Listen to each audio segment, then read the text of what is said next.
So ನಟ ಪ್ರಥಮ್ ಅಮರಣಾಂತ ಉಪವಾಸ ಸತ್ಯಾಗ್ರಹ ಅಂತ ಇವತ್ತಿನಿಂದ ಧರಣಿ ಕೂತಿದ್ದಾರೆ. ನಾವು ಗಮನಿಸ್ತಾ ಇದ್ದೀವಿ. ಈಗಾಗಲೇ ಕಂಪ್ಲೇಂಟ್ ಕೊಟ್ಟಿದ್ದಾರೆ. ಕಂಪ್ಲೇಂಟ್ ಆದರೆ ಸಾಲೋದಿಲ್ಲ, ದೂರು ಕೊಟ್ಟರೆ ಸಾಲೋದಿಲ್ಲ, ಅವ್ರ ವಿರುದ್ಧ ಕ್ರಮ ಆಗಬೇಕು ಅಥವಾ ದರ್ಶನ್ ಅವರು ಬಂದು ಹೇಳಿಕೆಯನ್ನು ಕೊಡಬೇಕು, ಸ್ಟೇಟ್ಮೆಂಟ್ ಕೊಡಬೇಕು. ಅಲ್ಲಿವರೆಗೆ ಅಮರಣಾಂತ ಉಪವಾಸ ಸತ್ಯಾಗ್ರಹ ಅಂತ ಹೇಳಿದ್ದಾರೆ. ಈಗಾಗಲೇ ಸತ್ಯಾಗ್ರಹ ಕೂತಿದ್ದಾರೆ. ಏನು ಯಾರೋ ಬಂದು ಚಾಕು ತೋರಿಸ್ತಾರೆ, ಅವನು ಇವನು ಅಂತ ಹೇಳ್ತಾರೆ, ಅಸಭ್ಯವಾಗಿ ಮಾತಾಡ್ತಾರೆ, ಟ್ರೋಲ್ ಮಾಡಿಸ್ತಾರೆ, ಸೋಷಿಯಲ್ ಮೀಡಿಯಾದಲ್ಲಿ ಹಿಗ್ಗಾಮುಗ್ಗ ಜಾಡಿಸ್ತಾರೆ ಅಂತ ಹೇಳಿದ್ರೆ ನಾವೇನು ಸುಮ್ಮನೆ ಕೂರಕ್ಕಾಗತ್ತಾ? ನೋ ವೇ, ಚಾನ್ಸೇ ಇಲ್ಲ. ಪ್ರತಿಭಟನೆ ಮಾಡ್ತೀನಿ ಅಂತ ಕೂತಿದ್ದಾರೆ. ಪ್ರಥಮ್ ವಿರುದ್ಧ ಈ ಹಿಂದೆ ಅವರು ನಿನ್ನೆ ಅಷ್ಟೇ ಮಾತಾಡಿದ್ರು. ಮೊನ್ನೆ ಕಂಪ್ಲೇಂಟ್ ಕೊಡಬೇಕು ಅಂತ ನಾನು ಇಲ್ಲ ಅಂತ ಹೇಳಿದ್ರು. ಈಗ ಆಗಿರೋದು ಹೌದು, ಬಟ್ ಓಕೆ, ಪಾಪ ಸಣ್ಣ ಸಣ್ಣ ಹುಡುಗರು ಅಂತ ಹೇಳಿದರು. ಆದರೆ ಆ ನಂತರ ನಾನು ದೂರು ಕೊಡ್ತೀನಿ ಅಂತ ಮುಂದಾದರು.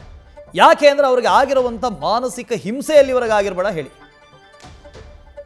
ಅಷ್ಟು ಟ್ರೋಲ್ ಪೇಜ್ಗಳಲ್ಲಿ ಟ್ರೋಲ್ ಮಾಡಿಸಿದ್ದಾರೆ. ವೈಯಕ್ತಿಕ ವಿಚಾರಗಳ ಬಗ್ಗೆ ಏನು ಕಿತ್ಕತಿಯ ಕಿತ್ಕೋ, ಭಾಷೆ ಕೇಳಬೇಕ್ರಿ ನೀವು.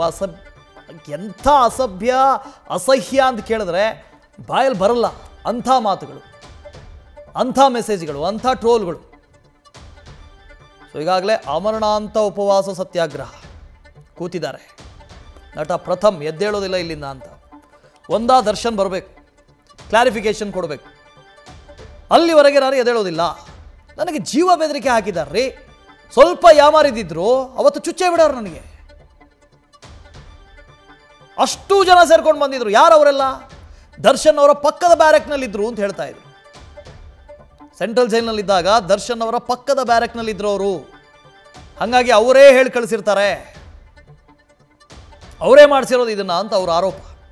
ಅಲ್ಲ ಅಂದರೆ ಬಂದು ಕ್ಲಾರಿಫೈ ಮಾಡಿ, ಬಂದು ಮಾತಾಡಿ, ಸ್ಟೇಟ್ಮೆಂಟ್ ಕೊಡಿ ಅಂತ ಹೇಳಿದ್ದಾರೆ.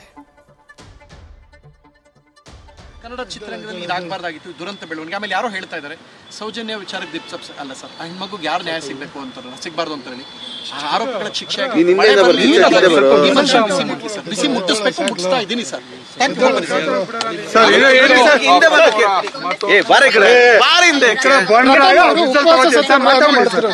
ಏನು SP ಅವ್ರಿಗೆ ಏನ್ ಕೊಟ್ಟಿದ್ದೀನಿ ಕಾಪಿಯಲ್ಲಿದೆ. ಅಂಡ್ ಇದರಲ್ಲಿ ಇನ್ನೊಂದು ನಿನ್ನೆ ತನಕ ಚೆನ್ನಾಗಿತ್ತು. ನಿನ್ನೆ ದರ್ಶನ್ ಸರ್ ಒಂದು 2,000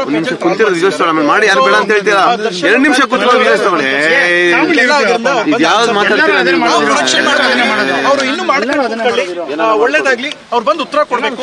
ನಾನು ಸುಮ್ಮನೆ ಸಮಾಧಾನವಾಗಿದ್ರು ಈ ಮನುಷ್ಯ ಕೇಳದೇನೆ ಎಲ್ಲಾರನ್ನು ಟ್ರಾಲ್, ಎಲ್ಲ ಹೀರೋಗಳನ್ನ ಟ್ರಾಲ್ ಮಾಡಿಸ್ತವ್ರೆ. ನಮ್ಮ ಉಪವಾಸ ಹೆಚ್ಚು ಕಡಿಮೆ ಆಗ್ಲಿ, ಆ ವ್ಯಕ್ತಿ ಸಾಕು. ಭಯ ಅಲ್ಲ, ಊರ್ ಬಿಟ್ಟೆ ಹೋಯ್ತಾ ಇದೀವಿ. ನಮ್ಮಲ್ಲಿ ಪರ್ಸನಲಿ ಡ್ಯಾಮೇಜ್ ಆಗ್ತಾ ಇದೆ. ಸೊ ನಂಗೆ ನನ್ನ ಫ್ಯಾಮಿಲಿ ಮುಖ್ಯ. ಯಾವ ಡುಬಾಕ್ ಬಾಸು ಇಲ್ಲ, ಯಾವ ಬೇವರ್ಸಿ ನನ್ನ ಮಕ್ಕಳು ನಂಗೆ ಆಗ್ಬೇಕಾದಿಲ್ಲ. ನಾನು ಊರ್ ಬಿಟ್ಟು ಹೋಯ್ತೀನಿ ಅಂದಾಗ ಮುಚ್ಕೊಂಡು ಈ ನನ್ನ ಮಗ, ಈ ನನ್ನ ಮಕ್ಕಳು ಮಾಡ್ತಾರಂತಹ ರೌಡಿಸಮ್ ನಿಲ್ಲಿಸಬೇಕು. ನಮ್ಮ ವೈಫ್ಗೆ ಸಿನಿಮಾ ಇಷ್ಟ ಇಲ್ಲ, ಸರಿನಾ? ಈ ತರ ಥ್ರೆಟ್ನಿಂಗ್ಸ್ ಇನ್ನೂ ಇಷ್ಟ ಆಗಲ್ಲ. ಅವ್ರು ಹೆದರ್ಕೊಳ್ತಾರೆ, ಹಳ್ಳಿಯಿಂದ ಬಂದಿರೋ ಜನ. ನೀವು ಅವ್ರಿಗೆಲ್ಲ ಥ್ರೆಟ್ನಿಂಗ್ ಮಾಡಿಸ್ಕೊಂಡಿದ್ದು ನೋಡ್ಕೊಂಡು ಕೂತ್ಕೊಳ್ಳೋಕ್ಕಾಗಲ್ಲ. ನನ್ನ ನಿರ್ಧಾರ ಉಪವಾಸ ಮಾಡಿ ನಂಗೆ ಹೆಚ್ಚು ಕಡಿಮೆ ಅವ್ರು ಆನ್ಸರ್ ಮಾಡ್ತಾರೆ.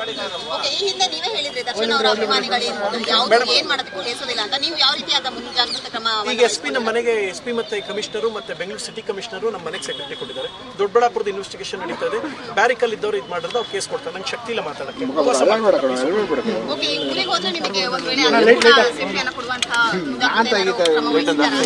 ಸರ್ ದರ್ಶನ್ ಅವ್ರು ಬಂದಿಲ್ಲ ಆನ್ಸರ್ ಮಾಡಬೇಕು. ಎರಡನೇದು ಸೋಷಿಯಲ್ ಮೀಡಿಯಲ್ಲಿ ಅವ್ರು ವಿಡಿಯೋ ಮಾಡಿ ಹೇಳ್ಬೇಕು. ಯಾವ ಕಲಾವಿದ್ರು ಟ್ರಾಲ್ ಮಾಡಬಾರ್ದು ಅಂತ ಮನುಷ್ಯ ಹೇಳ್ಬೇಕು. ಆ ಮನುಷ್ಯ ಹೇಳೋ ತನಕ ಇದು ನಡೀತಾನೆ ಇರುತ್ತೆ ಹೋರಾಟ. ನಂಗೆ ಹೆಚ್ಚು ಕಡಿಮೆ ಆದ್ರೆ ನೆಕ್ಸ್ಟ್ ಇನ್ನೂ ಬಿಸಿ ಮುಟ್ಟಿಸ್ಬೇಕು.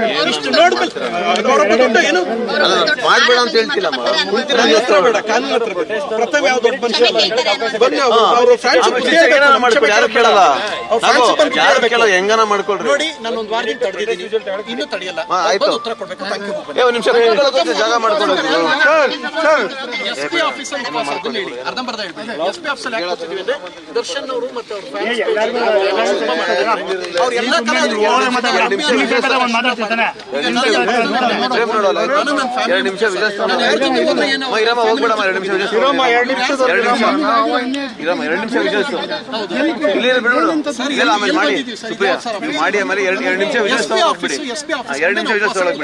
ಆಮೇಲೆ ಕೂತ್ಕೊಳ್ಳಿ.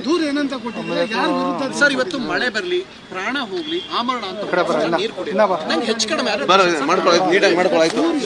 ಮಾಡ್ಕೊಂಡು ಬಿಟ್ಬಿಡು, ಅವ್ನಿಗೆ ಜಾಗ ಮಾಡ್ಕೊಂಡು ಹಿಂದೆನೆ ಬರೋ ಮಗ ಬರೋ ವಿಷಯ ನೀಟಾಗಿ ತಗೊಳ್ಳೋಣ.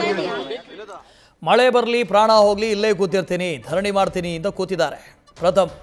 ಜೊತೆಗೆ ಹೇಳಿದ್ರು ದರ್ಶನ್ ಅವ್ರು ಬರಬೇಕು, ಕ್ಲಾರಿಫಿಕೇಶನ್ ಕೊಡಬೇಕು, ಏನು ಎತ್ತ ಅಂತ ಹೇಳಬೇಕು, ಅಲ್ಲಿವರೆಗೆ ನಾನು ಎದ್ದೇಳೋದಿಲ್ಲ ಹೇಳಿದ್ದಾರೆ. SP ಅವರು ಹೇಳಿದ್ದಾರೆ ಮನೆಗೆ ಪ್ರೊಟೆಕ್ಷನ್ ಕೊಡ್ತೀವಿ ಅಂತ. ಆದರೆ ನಾವು ಬಿಡುವಂಥ ಪರಿಸ್ಥಿತಿ ಬಂದಿದೆ, ಹೆದರ್ಕೊಂಡು ಬಿಡ್ತಾ ಇಲ್ಲ.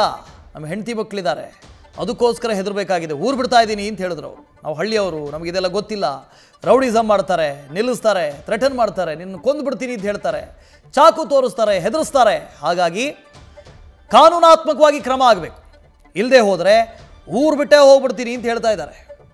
ಧರಣಿ ಕೂತಿದ್ದಾರೆ. ಆಮರಣಾಂತ ಉಪವಾಸ ಸತ್ಯಾಗ್ರಹ. ದರ್ಶನ್ ಬರೋವರೆಗೂ, ಕಾನೂನು ಕ್ರಮ ಆಗೋವರೆಗೂ ಈ ಜಾಗ ಬಿಟ್ಟು ಕದಲಲ್ಲ. ಏನು ಇಂಡಸ್ಟ್ರಿನೋ ಏನಿದು? ಯಾರೋ ಬರ್ತಾರೆ, ನನ್ನ ನಿಲ್ಲಿಸ್ತಾರೆ, ಥ್ರೆಟ್ ಮಾಡ್ತಾರೆ, ಟ್ರೋಲ್ ಮಾಡಿಸ್ತಾರೆ, ನನ್ನ ಮಾನ ಮರ್ಯಾದೆ ಕಳೀತಾರೆ. ಹೀಗಾದಾಗ ಬದುಕೋದಾದರೂ ಹೇಗೆ ಅಂತ ಹೇಳ್ತಿದ್ದಾರೆ. ಬದುಕೋದಾದರೂ ಹೇಗೆ? ಪ್ರೊಟೆಕ್ಷನ್ ಇಲ್ಲ ನನಗೆ. ಯಾವ ಹೊತ್ತಲ್ಲಿ ಏನು ಬೇಕಾದರೂ ಮಾಡ್ತಾರೆ, ಏನು ಮಾಡೋದಕ್ಕೂ ಹೇಸೋರಲ್ಲ ಅವರು. ಹಾಗಾಗಿ ನೇರವಾಗಿ ದರ್ಶನ್ ಅವರೇ ಬರಬೇಕು, ಕ್ಲಾರಿಫಿಕೇಷನ್ ಕೊಡಬೇಕು. ಏನಾಗಿರೋದು, ಎತ್ತ ಆಗಿರೋದು ಅವರೇ ಹೇಳಿ ಮಾಡಿಸಿದ್ದ.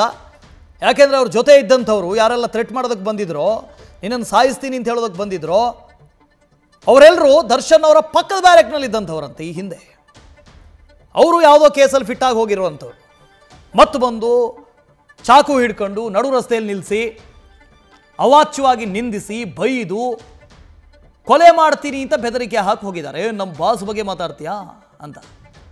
ಬಾಸ್ ಯಾರು ಅಂತ ಗೊತ್ತಿಲ್ಲ ಅಂತ ಹೇಳಿದಕ್ಕೆ ನಮ್ಮ ಬಾಸು ಗೊತ್ತಿಲ್ವಾ, ಯಾರು ಅಂತ ಗೊತ್ತಿಲ್ವಾ, ತೋರಿಸ್ತೀನಿ ಯಾರು ಅಂತ ಹೇಳಿದಾರಂತೆ. ಇಂಥ ಬೆದರಿಕೆಗಳು.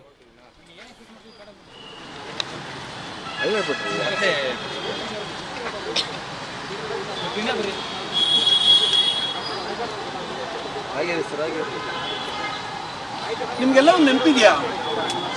ಕೇಳಿಸ್ತಾ ಇದೆಯಾ? ನಿಮ್ಗೆಲ್ಲ ಒಂದು ನೆನಪಿದ್ಯಾ? ಒಂದ್ಸಲ ಜಗ್ಗೇಶ್ ಸರ್ ಮೇಲೆ ಅಟ್ಯಾಕ್ ಮಾಡಿದ್ರು ಗೊತ್ತಾ? 64 ವರ್ಷ ಸೀನಿಯರ್ ಅಪ್ಪ, ಇಂಡಸ್ಟ್ರಿ ಸೀನಿಯರು. ಅವ್ರನ್ನ ಅಟ್ಯಾಕ್ ಮಾಡಿದ್ರು ನಮ್ಮ ಸೀನಿಯರ್ ಸರ್, ಕ್ಷಮೆ ಕೇಳ್ತೀವಿ ಸರ್ ಅಂತ ಹೇಳಿದ್ರು ಗೊತ್ತಾ? ಫಿಲಮ್ ರಿಲೀಸ್ ಸಮಯದಲ್ಲಿ. ಈಗ ಇವ್ರ ಫ್ಯಾನ್ಸ್ ಪೇಜ್ ಅವರು ಒಂದು ಹೆಣ್ಣನ್ನ ರಮ್ಯ ಅವ್ರು ಹೇಳ್ತಾರೆ, ಈಗೂ ಕ್ಷಮೆ ಕೇಳ್ಬೇಕು ಸರ್, ಒಂದು ಹೆಣ್ಣು ಸರ್, ಅವರು ಹೆಣ್ಣೆ ಸರ್. ಇದು ಜಗ್ಗೇಶ್ ಸರ್ನ ತೀರಾ ಪರ್ಸನಲ್ ಆಗಿ ಅಟ್ಯಾಕ್ ಮಾಡಕ್ ಹೋಗಿದ್ರು. ಅವಾಗ ನೋಡ್ತಾ ಇದ್ವಿ, ನೀವು ಎಲ್ಲೋದ್ರೂ ಮೈಕ್ ಹಿಡಿತೀರಾ, ಅದೇ ಅವ್ರು ತಲೆ ತಿರ್ಗಿಸ್ತಾ ಇರೋದು. ಪ್ರಥಮ್ ಬಂದ, ಏನ್ ಪ್ರಥಮ್ ಹೇಗಿದ್ಯಪ್ಪ, ಅಲ್ಲಿ ನಿಲ್ಸಿ, ಯಾಕೆ ನನ್ನ ದೇವ್ರು ಮಾಡ್ತೀರಾ? ನನ್ನಿಂದ 1 ನಿಮಿಷ ಸ್ವಾತಂತ್ರ್ಯ ಹೋರಾಡಿದ್ದೀನಿ, ನಾನೇನಾರು ಹೋರಾಡಿದ್ದೀನಿ ಸ್ವಾತಂತ್ರ್ಯಕ್ಕೆ? ಇಲ್ಲ ತಾನೆ. ಯಾರು ಫೋನ್ ಮಾಡ್ತಾವ ಇಲ್ಲಿ ನೋಡಿ, ಪುನಃ ವಾರ್ನಿಂಗ್. ನಮ್ಮ ಬಾಸ್ ದೇವ್ರು, ಕ್ಷಮೆ ಕೇಳು. ಬರ್ತದೆ ಫೋನ್.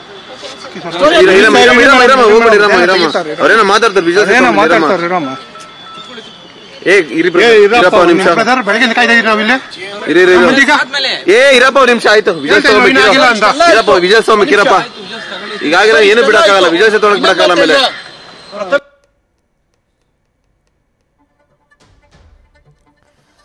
ಸೊ ಇದು ಪ್ರಥಮ್ ಅವರು ಹೇಳ್ತಾ ಇರೋದು, ಯಾಕ್ರಿ ಮೈಕ್ ಹಿಡ್ದಿರಾ ಅಂತ. ನೀವು ಸುದ್ದಿ ಕೊಟ್ಟಿದ್ದಕ್ಕೆ, ನೀವು ಹೇಳಿದ್ದಕ್ಕೆ, ನೀವು ಮಾತಾಡಿದ್ದಕ್ಕೆ ಮೈಕ್ ಇಡ್ತಾರೆ. ಅದನ್ನು ಬಿಟ್ಟು ಮತ್ತೆ ಯಾಕೆ ಇಡ್ತಾರೆ? ದರ್ಶನ್ ಅವರು ಓಕೆ, ಅವ್ರ ಬಗ್ಗೆ ಮಾತಾಡ್ತಾ ಇದ್ದೀರಾ, ಫ್ಯಾನ್ಸ್ ಬಗ್ಗೆ ಮಾತಾಡ್ತಾ ಇದ್ದೀರಾ, ಫೈನ್. ನೀವೀಗಾಗಲೇ ಹೋಗಿ ಪೊಲೀಸರಿಗೆ ಕಂಪ್ಲೇಂಟ್ ಕೊಟ್ಟಿದ್ದೀರಾ, ನಿಮಗೆ ಪ್ರೊಟೆಕ್ಷನ್ ಕೊಡ್ತೀವಿ ಅಂತ ಹೇಳಿದ್ದಾರೆ, ಎಸ್, ದಟ್ಸ್ ಫೈನ್. ಇವಾಗ ನೀವು ಪ್ರತಿಭಟನೆ ಮಾಡ್ತಾ ಇದ್ದೀರಾ, ಮಾಡಿ. ಅದರ ಮಧ್ಯೆ ಕೂಡ ದರ್ಶನ್ ಅವರ ಅಭಿಮಾನಿಗಳ ಒಂದಷ್ಟು ಮೆಸೇಜ್ಗಳು ಬರ್ತಾ ಇದ್ದಾವಂತೆ, ಕ್ಷಮೆ ಕೇಳು, ಕ್ಷಮೆ ಕೇಳು ಅಂತ. ಈ ಹಿಂದೆ ರಾಜಾರೋಷವಾಗಿ ಜಗ್ಗೇಶ್ ಅವ್ರಿಗೂ ಕೂಡ ಬೆದರಿಕೆ ಹಾಕಿದ್ರು, ಹೊಡೆಯೋದಕ್ಕೆ ಹೋಗಿದ್ರು ಎಲ್ಲ ಫ್ಯಾನ್ಸ್ಗಳು ಸೇರಿ. ನಮ್ಮನ್ನು ಬಿಡ್ತಾರಾ? ಸಂಸ್ಕೃತಿಯಲ್ಲಿ ಹೋಯಿತು. ಇಡೀ ಚಿತ್ರರಂಗ ಈ ಹಿಂದೆ ಒಂದು ಕುಟುಂಬದ ಥರ ಆಯಿತು. ಆ ಕೌಟುಂಬಿಕ ಭಾವನೆಯಲ್ಲಿ ಹೋಯಿತು. ತಮ್ಮ, ಅಣ್ಣ, ಈ ಥರದ ಭಾವನೆ ಇತ್ತು. ಇವತ್ತಿಗೆ ಕನ್ನಡ ಚಿತ್ರರಂಗವನ್ನು ನಾವು ಸಣ್ಣ ವಯಸ್ಸಲ್ಲಿದ್ದಾಗ, ಅದೇ 2006-07 ಆ ವಯಸ್ಸಲ್ಲಿದ್ದಾಗ ಒಂದೇ ಸ್ಟೇಜ್ನ ಮೇಲೆ ಎಲ್ಲ ನಾಯಕರು ನಟರುಗಳನ್ನು ನೋಡಿದ್ವಿ ನಾವು. ಒಂದು ಕಡೆ ವಿಷ್ಣುವರ್ಧನ್ ಅವರು, ರಾಜ್ಕುಮಾರ್ ಅವರು, ಅಂಬರೀಷ್ ಅವರು, ಇಂಥವನ್ನೆಲ್ಲ ನೋಡಿದ್ವಿ, ದರ್ಶನ್ ಅವರು. ಈಗ ಇವ್ರನ್ನೆಲ್ಲ ಕೂರಿಸಿ ನೋಡೋಣ, ದರ್ಶನ್ನು, ಸುದೀಪು, ಇವನ್ನೆಲ್ಲ ಒಂದು ಕಡೆಗೆ ಒಂದು ಸ್ಟೇಜ್ನಲ್ಲಿ ಸಾಧ್ಯನೇ ಇಲ್ಲ. ಅಷ್ಟು ಹಾಳಾಗಿ ಹೋಗಿದೆ, ಅಷ್ಟು ಕೂಲ್ಗೆಟ್ ಹೋಗಿದೆ. ಅದ್ರ ಮೇಲೆ ನಾವು ಮಾತಾಡೋದು. ಕನ್ನಡ ಚಿತ್ರ ಓಡೋದಲ್ಲ, ನೋಡೋರಿಲ್ಲ, ಥಿಯೇಟ್ರ್ಗಳಿಲ್ಲ. ಇಂಥ ಪರಿಸ್ಥಿತಿಯಲ್ಲಿ ಓಡೋದೆಲ್ಲಿಂದ ಬಂತು? ಇರೋರೆಲ್ಲ ಪಾಪ ಭಯ ಪಡದೆ ಬಂದು ಸಿನಿಮಾ ಮಾಡಿದ್ರೆ ಸಾಕಾಗಿದೆ.